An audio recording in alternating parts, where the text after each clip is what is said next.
So today, as you see on the slide, we are talking about Noahide 7 commandment in the book of Genesis.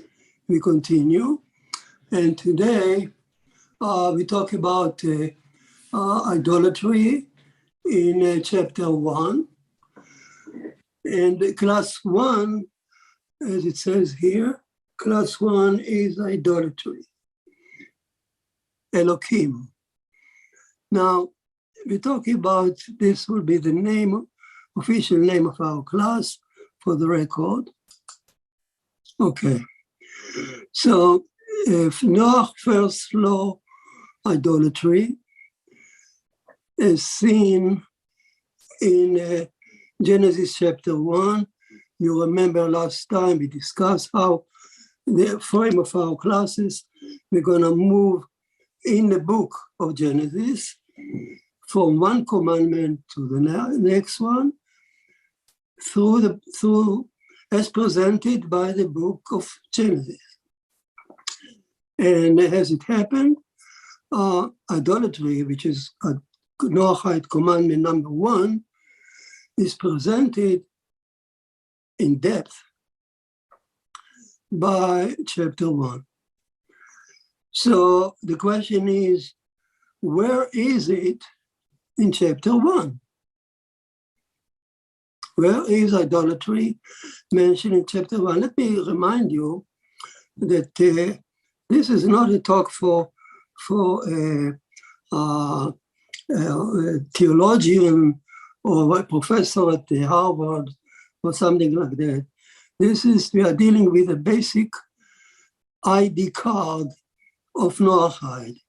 Since Noahide claimed to hold the 7th commandment of Noah, and the first commandment is idolatry, so it behooves every Noahide, actually every American, every person on earth, in fact, to know what idolatry is, to be familiar with the concept, and to not to delegate it to something archaic, passe, that deals only with the foolish idolatry of wood and stone. No, idolatry is much more than that, and it's the first commandment out of the 7 that is your charter of the Noahide.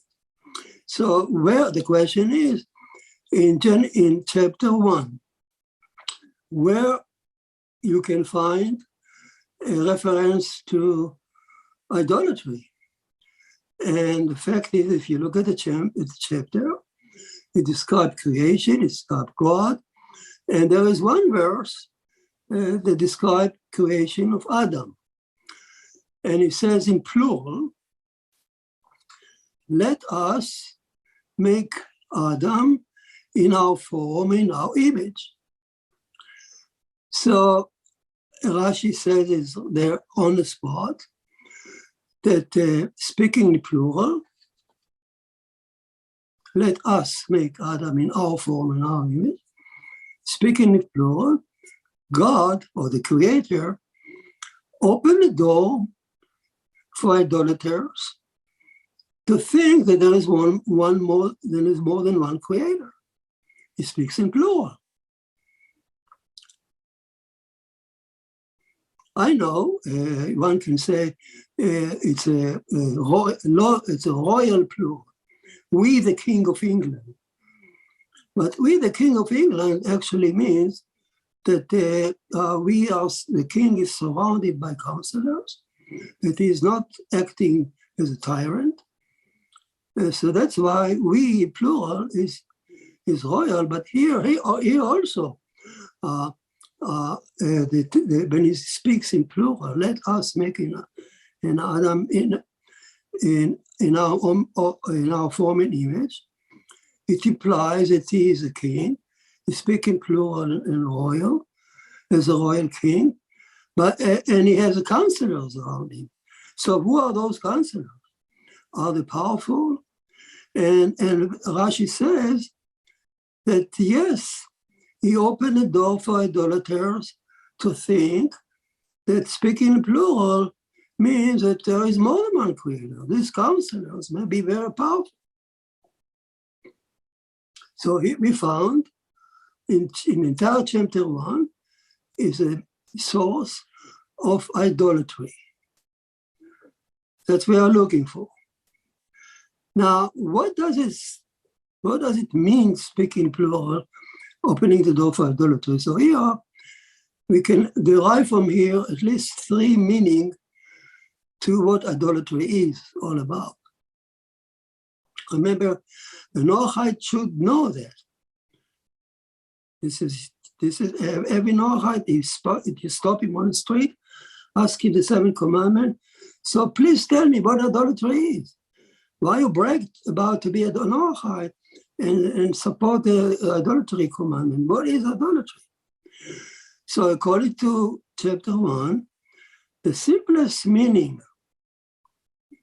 of that verse, speaking in plural, is, of course, that God, that the Creator is more than one, that he has some entities that are powerful. Like he has the simplest meaning, you can say he has a son, he has a brother, he has a father, he has a wife. Oh, the ancient myths were full of that. Like, for instance, take Augustus Caesar, the Roman Augustus Caesar. He was revered as the Son of God. So was Alexander the Great. He dared to go to these vast territories that he conquered, and he feared no death because he was told that he is the Son of God.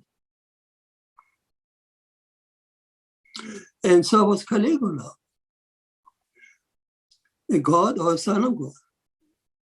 And so was Pharaoh by the Egyptian mythology. So the idea that God has a family or son or wife, it's very permeated the ancient world, and it's considered sheer idolatry. And that's the simplest meaning of you open the door to idolaters by speaking plural. He presents the whole family, 1 or 2 or 3. Now, of course, there is a wider definition of what idols mean. Come from the verse. We're talking about that verse. And what can be an idol? Here is another definition of idol come out from that verse. An idol is whoever, any entity that the Creator consulted with in the making of Adam. Speaking plural. So they are potential partner or creating, they are partners, partnership in creation, creating Adam, partners. So in rabbinical literature, there is a vast reference to the idea of describing what idolatry means in terms of people believe in God, but also in his partners. Those partners can be inferior or the same power or even superior to God. You know? Yes, there is. For instance, I'll give you an example, Melchizedek. When you meet Abraham, later on in Genesis, Melchizedek blesses Abraham and says, blesses Abraham to the superior God. Wow, superior God means there are inferior gods. So Melchizedek, according to the text, believed in not in one God, but in also God in God partners. Yes, there is one supreme God, but there are some entities are inferior that also should be worshipped and pleased. So that's the idea of partners of God. So the first idea is kind of God family. son, mother, father. The next one is partners. And who are those partners? Are identified by the verse. When he speak in plural, let us make Adam. So to whomever he spoke to, and there's a big list of them, of those entities, we will discuss it in detail. So any one of those entities he discussed with, consulted with, according to the text, these are potential idols, according to Rashi. So we've already seen two meanings of idolatry coming out from that verse. And there is even a wider sense or definition of idolatry also coming from the verse, a deeper meaning. Let's look on the context, on the verse, what he's saying. Before making Adam, God announces that he is going to make Adam, the way he's going to make Adam, in our own form and our image. So this is an announcement of the way that he's going to make Adam. Now, the same announcement, by speaking in plural, let us, also opening the door for idolaters, for idolatry. So here is idolatry commandment bound together with the creation of Adam. Meaning, what Moses is saying here, that Adam was created purposely, intentionally, to withstand the idolatry trial.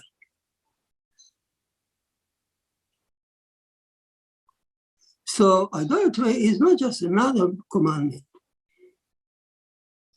like adultery or theft. Idolatry is something unique. God made Adam, according to Moses, with the intention that he's going to, specific intention, that Adam will stand the idolatry trial. How? What does it mean? So what is an idol? You know what American Idol is. So what is idol? Obviously, an idol is something that we adore so much. We love. We are enchanted with. We something that we would even surrender our life to if needed. The idol in a daily meaning. So Adam is now made in order to stand the idolatry trial. So God planted in us, who made us to be fascinated, to love, to fall in love, to be enchanted, to be adored so much, to fear, to be happy with, so much with some entities, that so much that they can adore them and fall in love with them and accept them as our gods. And that's perhaps the deepest meaning of idolatry. Yeah, idolatry for the ancient man in a cave was something that he feared. Later on, maybe something that he danced with excitement with. He was fascinated by looking at nature, seeing trees, seeing the mountains, seeing the sea, the powerful sea, to be fascinated by the beauty of it. So that capacity of us to be enchanted, to be enchanted so much with entities, to be fascinated by beauty. It is a tremendous gift from the Elohim, from the Creator. He made us, he planted those features in us to enrich our lives. How dull our life would have been without being enchanted by something, by loving something, music, art, science. our spouses. This enrich our life, even enchanted by ideas. But so this is our precious gift by God when He made us. But Moses is saying that He made us, He gave us those very gifts in such a way that they can serve as a potential nidus or source for idolatry. In other words, we can be enchanted so much by science that we'll worship it. We will enchanted so much by the tree that we will sacrifice animal for it, and so on. But the source of it is our being enchanted, fascinated, falling in love with some entity which is good by itself. This is enriching our life, this is the presence. But at the same time, it serves as a source for idolatry. So idolatry, as you see, is not just a foolish error of worshiping wood and stone that is actually passé. Nobody in his mind today would really believe in those stones. And even in ancient, in the Far East, when they still worship Buddha or a kind of statue, but really they do it only as a heritage, not really believing in their power anymore. Besides maybe some fool, but basically humanity has to step out of that foolishness. But still, we are enchanted by various things, so much that we may replace God with them.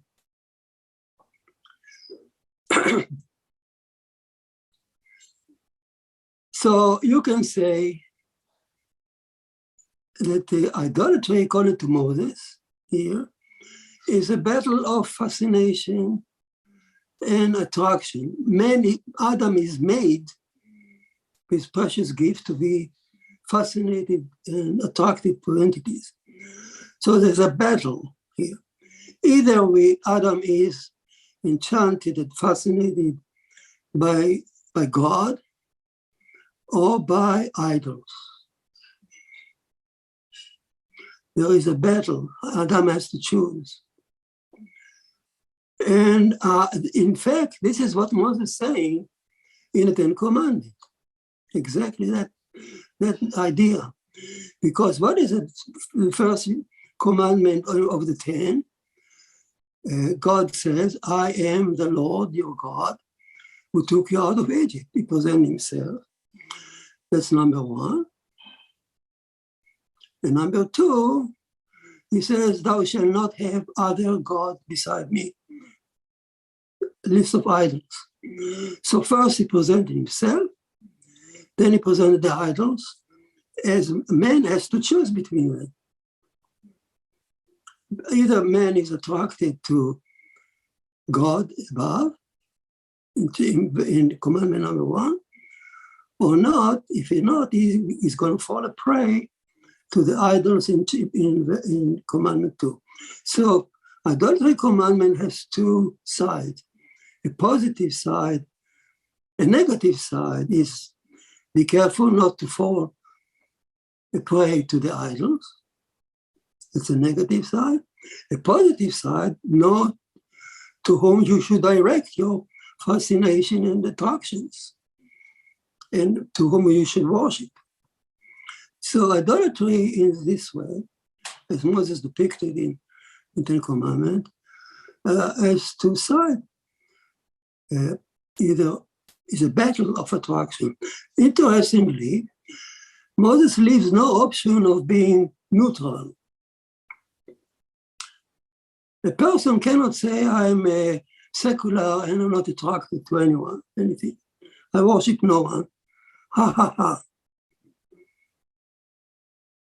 If he's not attracted to God, surely he will fall a prey to be enchanted and attracted by an idol. It can be a communism, it can be fascism, it can be any ism beside God. He can even sell himself to worship even art. An artist can worship his art making as an idol. He lives only for one reason, to make an art. And he pays no attention to any moral issue. That's a person who errs in worshiping art or music. Can be, if anything, subject your life to instead of God, it's an idol. Not only, of course, drugs and alcohol can also subject a person's life. That's another sort of idolatry. So idolatry is a far-reaching entity concept, as we see now. And perhaps this is probably, for the three options that I mentioned. One, idolatry is just a numerical meaning, or don't worship family member of God, and then don't worship partners of God. You speak to whom you speak in plural. The third one is paying attention to the way Adam is made. Adam is made in the same verse, let us make Adam, in the same verse also opening the door for idolaters, which means Adam is made to withstand the challenge of idolatry. That's our being. Now you may ask, of course, why is God doing it?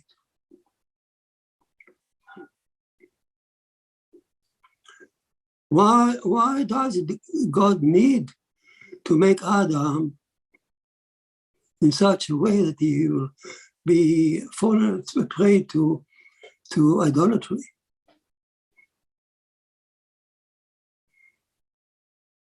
Why does God need it?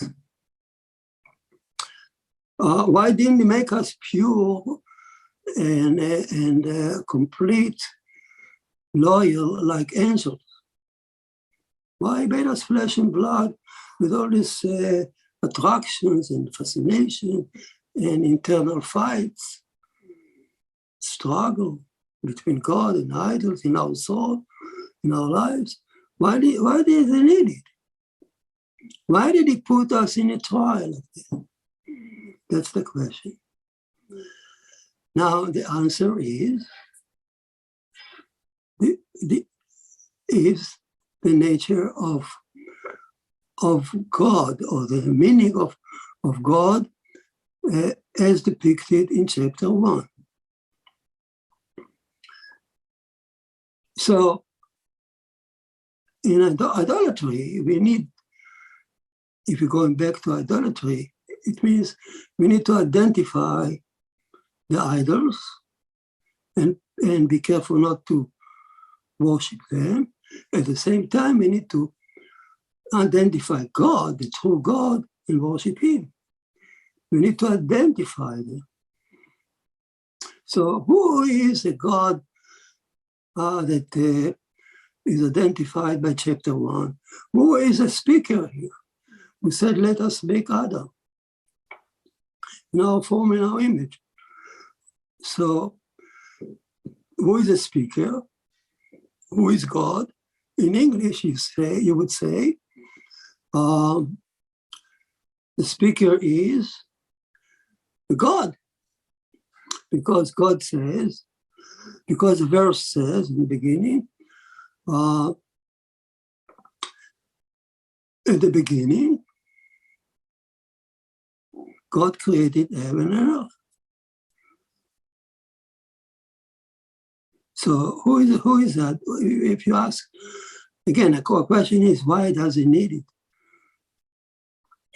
So if I look at verse 1 and I say, who is the speaker here? It says, God, at the beginning, God created Adam at the heaven and the earth. And it continues. Verse 1, God says, let it be light. God said this, God said that. And finally, God said, let us make Adam. So why God needed? I don't know. The word God doesn't tell me anything. God is just a term. English God is a term that expresses all reverence, but it's not specific to anything. God made us. Why did He make us to stand a trial? I don't know. I cannot tell from the English text. But if you look at the Hebrew text, it doesn't say God made, at the beginning God made Abraham. He uses another term, which is completely lost in English translation, which completely ignore it. It says at the beginning, Elohim, created the heaven and earth, and throughout the chapter 1, there is no, in Hebrew, there is no God. It's only Elohim speaking. Now, who is that Elohim? Elohim is a simple Hebrew term for the judge. Here we are talking about the Almighty Judge. So who created the heaven and earth? The Judge. Almighty Judge.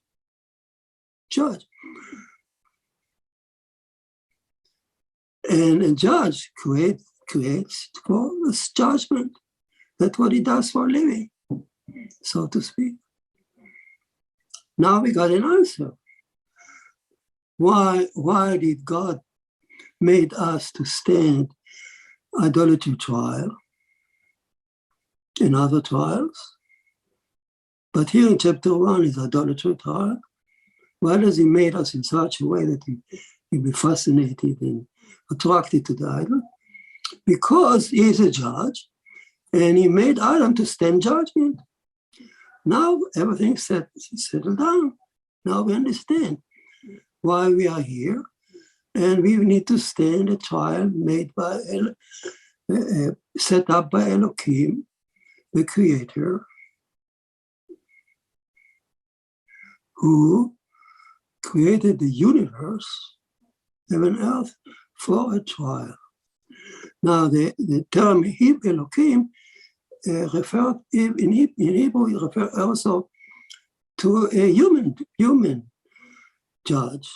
In several places in the Bible, you can find the term Elohim used for human judges. Here is referred to God, the Creator, which means the real term, the real term for the essence of the Creator is not known to us. The concept of the Creator, who He is beyond description, beyond any name. I cannot name the true essence of God. It's beyond human conception. We are limited.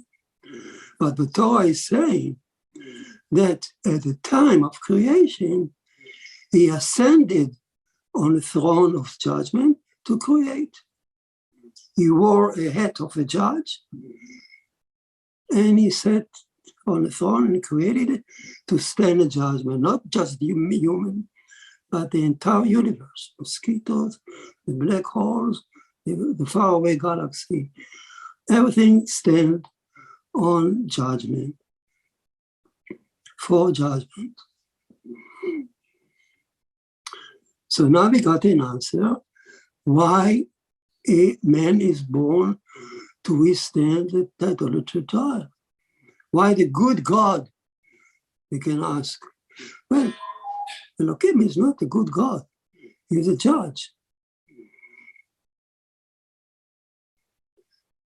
If somebody wants in your neighborhood to be elected for a judge, and you say that he is a merciful one, he's a good guy, he loves you, he loves everyone, you don't want for him. You want a judge to seek the truth, to pass judgment. So there's no question. So you can ask, why did the good God create Adam? To stand the trial and tribulation, especially idolatry. Don't ask that question because Elohim, Moses is telling you that at the time of creation, God, or the true entity, which we don't even know, cannot put a name on it, selected to sit on the throne of judgment and to create us as he functions, he conducts the affair as a judge.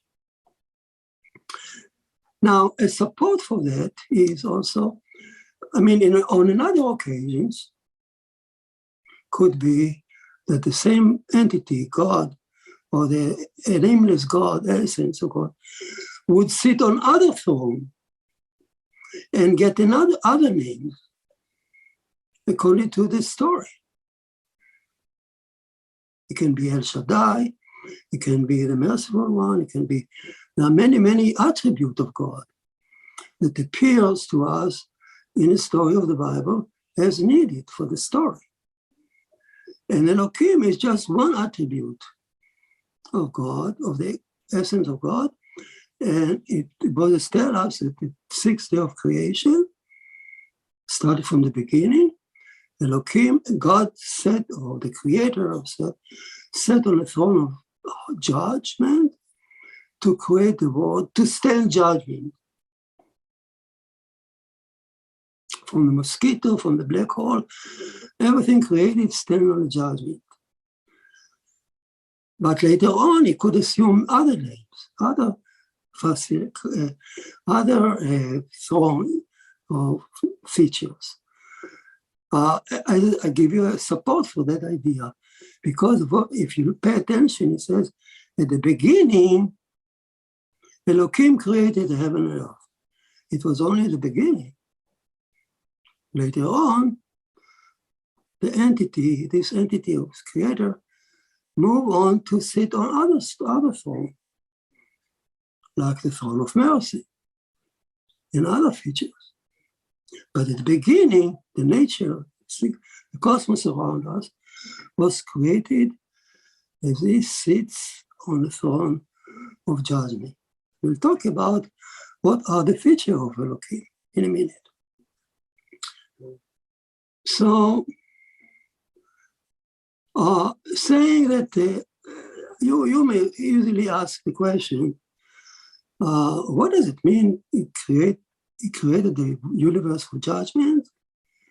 Does the mosquito has a mind to stand the judgment? The black hole, does it have a mind?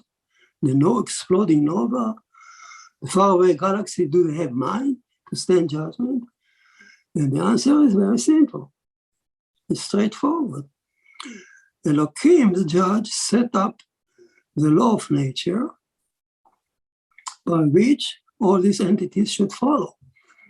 So he judges them. If any of those entities disobey, so to speak, or fail those laws, it disappears. So for nature, he set up the law of nature. When it came to us, to mankind who have free will and a mind, our trial is much more complex. Our judgment is much more complex. We not only need to comply with nature, the law of nature, like anybody else, we need to comply like anybody else, first of all, with the law of nature. But in addition, he gave us moral commandment that we need to comply with. So our trial, because we have mind and free will, and we understand morality, so our mind is much more complex than the nova, exploding nova. But basically, in essence, everything in the world is made to stand the judgment, one sort of judgment or the other.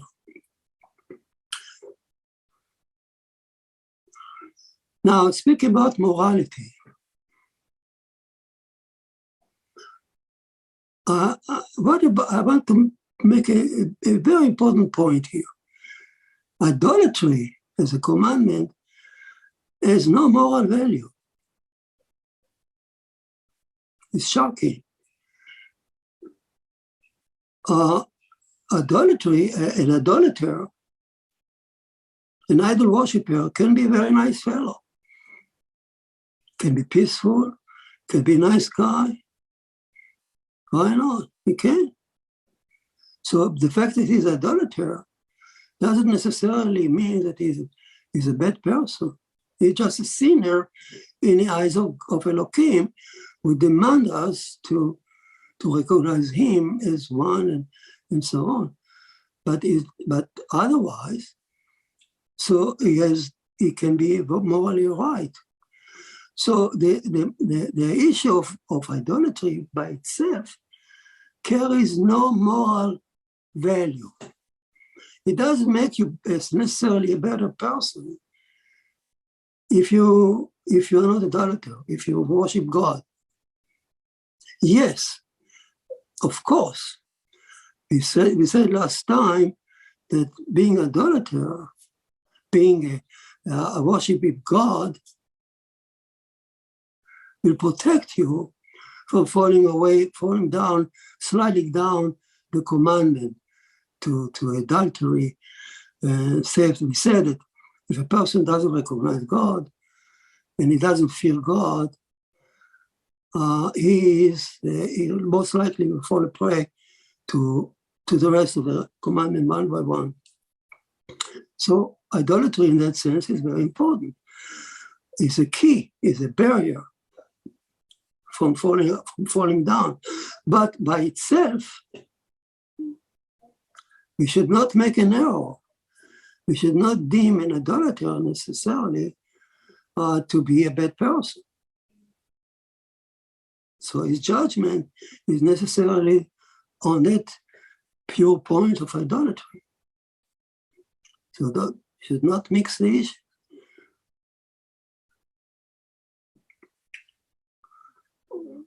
So a very important, as we speak about the creator Elohim and his judge, and the concept of us being watched by God all day long to see if we comply with his commandment.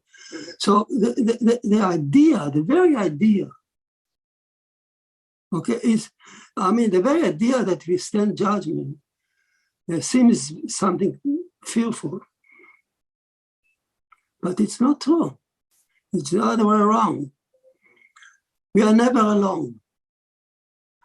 The idea that God watches us every minute, every day, he is a judge. He created us to stand in judgment. So his angels watch us and write down in the book of life everything we do.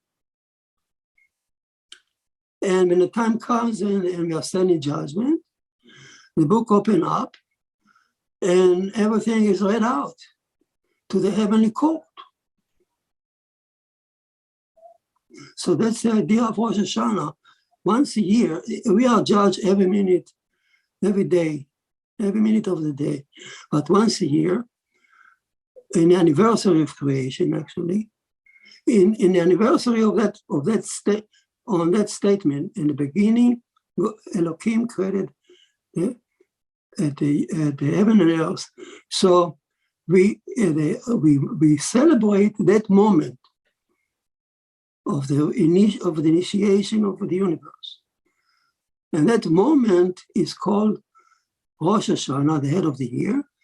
And that's the day that God ascend again on the throne of judgment, as it was at the beginning.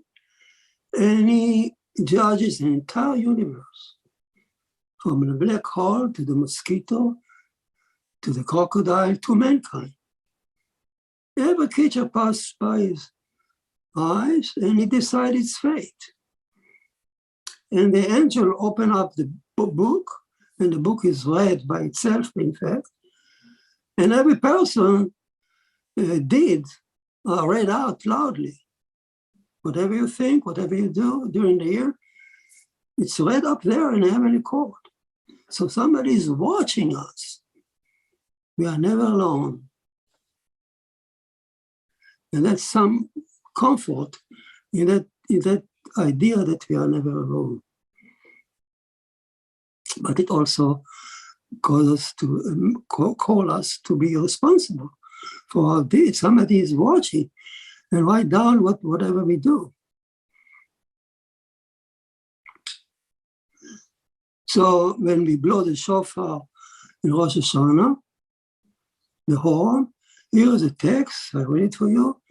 Today is the birthday of the world, of creation. Today you ascend again on your throne of judgment. That's what we chant in the synagogue.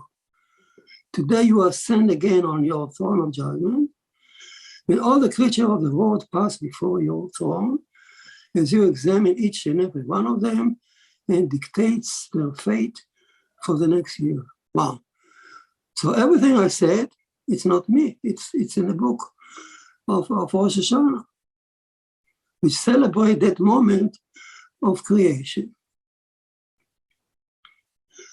So we spoke about, we need to identify Elohim, God. We need to identify the idols clearly. And we need to identify, on the other hand, God, whom we should worship. So we said already, Elohim. So what is exactly Elohim? How we need to identify to understand it a little more. How can we identify what Elohim is? We look at nature two ways. One way is to look at nature and to derive from nature what Elohim's ways are. And secondly, to read chapter 1, what Moses is telling us about creation, because Moses is telling us what Elohim does. That's why the chapter is written. So if we sum up what we can derive from either from nature or from chapter 1, what are the ways of Elohim judgment? So I can go with few features of Elohim. They are important because the guideline, they tell us Elohim appears throughout the Bible. If you don't know the feature of Elohim, you can't understand the Bible. Yes, there are other attributes of God. We need to learn about them too. But here is a chance, today is a chance, we focus on Elohim, who appears through the Bible infinitely. All through the Bible. You cannot understand the Bible if you don't understand who is speaking. Elohim is speaking, so but now I know who is speaking. So first of all, number one, I say, if you look at chapter 1, he describes what Elohim does. He built nature by 6 days. He's a builder.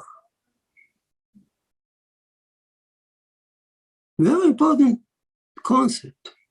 Elohim is, first of all, builder of nature. He still builds it. It hasn't stopped. And nature is like 6-floor building. And each day is a floor. And as the story goes in chapter 1, each day is piled up on top of the former one. So in a 6-floor building, set up one after the other. So Elohim is a builder and a judge. Why judge? Also from chapter 1, because at the end of each day, Moses says, Elohim come and judge the passing day, if it's good or not. If it's good, it's good, let's go on. Let's keep it, and he's ready for another day. But if it's not good, it's eliminated with no mercy because of efficiency. So God creates and eliminates. Rashi says that. God creates and eliminates. Oh, he's not merciful. How can he eliminate the dinosaurs? Why didn't he was merciful on it? You don't ask the judge if he's merciful or not. Mercy belongs to another attribute of God that may play a role in creation too. But Elohim, chapter 1, creates for and eliminates. He has a goal. He wants to build a 6-day building. He creates with efficiency, his wisdom, but he eliminates. If he needs, he wouldn't hesitate to eliminate because he is not merciful. He is a judge.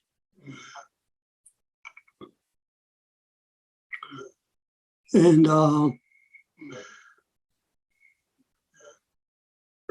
what he seeks, Elohim, another feature of Elohim is that he seeks the truth. His judgment is by the absolute truth. He's not swayed away by any issue, you cannot sway him. You cannot even pray to him to change his mind. He follows the absolute justice and truth. His nickname is truth. Elohim nickname is truth. Signature is truth. Absolute truth. And whenever you see his name appearing in the text, the signature of truthfulness. So let's say, for example, in chapter 1, Elohim appeared 32 times in the 6th day. Each time his name appears is a stamp of truthfulness. The story is true. The story is true. The story is true. So the story of Genesis is true. 32 times God says it's true. And number 3 would say, is because he seeks the truth and he follows the truth, he is paid back measure for measure. You eat and being eaten in nature. Animal cause pain and feel and then suffer pain. In absolute retribution and justice, no mercy. A wolf will eat the lamb, but a minute later he will walk in the forest and he was struck by a fallen tree. So measure for measure. Men too. We are under that rule. We eat and are being eaten. Don't kid yourself. You're still under this Elohim, creator of nature. When Elohim said, Torah says, tooth for a tooth, an eye for an eye, it says, earlier the verse says it was a signature of Elohim. If you don't pay attention to that, you wonder, what is that? What is this Elohim, eye for an eye, tooth for a tooth? Where is mercy here? Oh, the cruel. This is no. Eye for an eye, tooth for a tooth. Pay attention to who said it. It's written by the finger of Elohim. Elohim said it. It fits the judgment of absolute justice. An eye for an eye, tooth for a tooth. In truth, we don't follow it because we have some other attributes of God who tell us not to do that. We're going to learn it. But Elohim, from point of view of absolute justice, an eye for an eye, tooth for a tooth. Nobody can argue with that. That presents the absolute justice and truth. If you gouge somebody's eye, if you made somebody blind, eyes blind, the only truthful judgment against you would be to blind your eye, according to Elohim. Or we don't do that because of other attributes tell us to calm down. So, but according to Elohim, that's the rule. That's what we should do. That's what nature. That's the rule that govern nature. So, as a builder, he comes at the end of every day, and he seeks the floor to see if it's good or not. If it's good, the floor stays. If it's not good, it's eliminated. There's no mercy, the deficiency. So the dinosaurs were eliminated at one point because they could not serve the next day of creation. And the same is true for us. If we don't serve the next day, if we don't fit the next day of creation, which is the seventh day, the Sabbath, we will also be eliminated. We need to fit the next day.